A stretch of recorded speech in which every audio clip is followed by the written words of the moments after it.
Les adolescents seraient nés avec une souris informatique entre les mains et le monde virtuel peuplerait leur quotidien.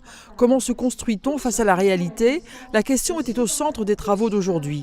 Il y a beaucoup de familles et de professionnels qui ont des préoccupations parce que leurs ados, effectivement, ou les ados en règle générale, passent beaucoup de temps sur Internet et ça pose un certain nombre de questions.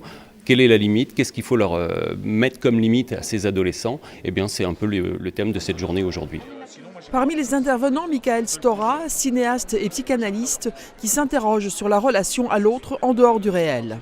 Au fond, dans ces mondes persistants, dans ces jeux vidéo, entre autres, vous êtes dégagé de toute contrainte corporelle. Mais par contre, les émotions, la relation à l'autre est quand même réelle. Non pas d'un point de vue visible, du point de vue invisible.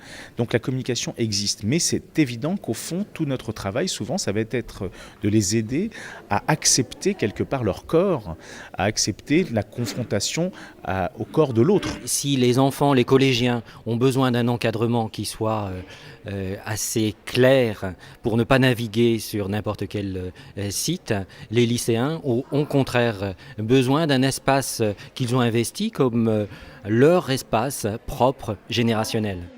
Il ne faut donc pas s'alarmer, seul 1% d'adolescents sont désocialisés, mais il faut rester vigilant et savoir que sur Internet, le temps ne fait rien à l'affaire et que rien ne s'efface.